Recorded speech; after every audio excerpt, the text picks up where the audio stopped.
Not gonna lie, when they first announced that this is called Fast X, I did think of Jason X, and I thought, damn, are we about to see Dominic Toretto maybe in the future as a cyborg? At this point, nothing would surprise me. But I'm happy to say we definitely don't go to space, because we've done that in number 9, and there's no cyborgs. So on that side of stuff, we're good to go. Now the story for Fast X, the 10th movie, bro, it's actually insane. Jason Momoa's character, he's the villain. He has some links to like a previous movie without getting into spoilers. And obviously Dom and the family must stop him. That is your basic, like, plot for this film. And I gotta be honest, the story actually worked. I don't know how they done it, but it made sense. It felt, I can't believe I'm about to even say this, felt believable story-wise. There's a lot of stuff that is definitely not believable. But the actual story, I kind of enjoyed it. It was actually decent. Obviously, pretty much everyone of the cast is back once again. However, I can't wholeheartedly say that everyone had, like, amazing times to shine.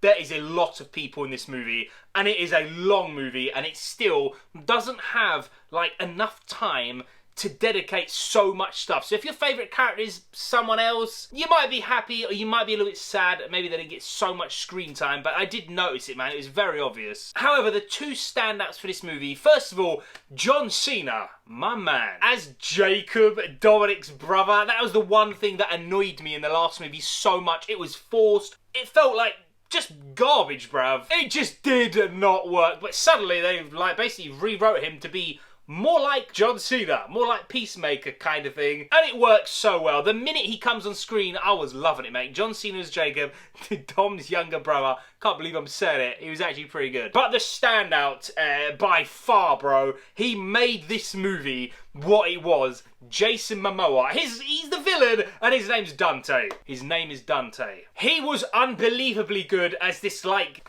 kind of jokery villain against, like, Dom. I'm not saying Dom's Batman, but you get what I'm trying to say. He is, like, the big villain of this movie, and he's just bonkers, bruv. Completely gone in here, bonkers, and I genuinely loved it. He was by far the best thing of the movie. Everything else is pretty much what you think you're gonna get. You're gonna get hand-to-hand fights that everyone should be dead at multiple times, and yet they always survive. Some of the action, brother, like, it gets more insane and more insane and more insane, and it does not stop. All laws of physics, they are broken in this movie, just like they are in the last, like, at least 4. They go insane, mate, in this movie. It's bonkers, it's crazy, but you know what? By this point, the 10th goddamn movie, 11th movie if you count Hobbs and Shaw, by this time, you know what to expect. It's breaking no new grounds. If you didn't like the other movies, don't even bother going to see this.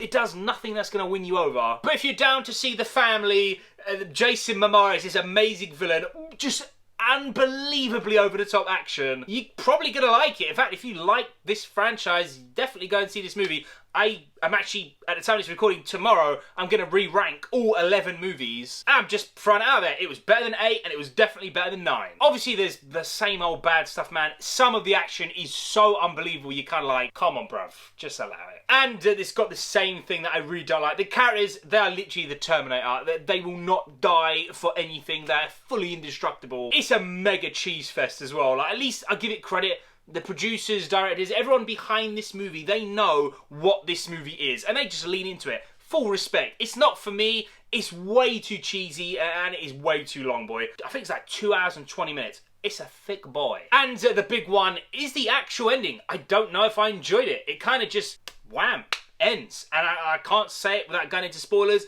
Do not worry, I'm not hinting anything, but it just abruptly ends, and then that's it. However, I will say, there's a mid-credit scene, and I was 100% gassed when I saw it. It was very sick. Overall, it's a good movie. It's better than the last two. It's definitely no way near, like, the highs of the franchise by any stretch, bruv. But I'm still weirdly kind of interested in where it's gonna go. So yeah, I'm gonna give Fast X 6 nerds out of 10.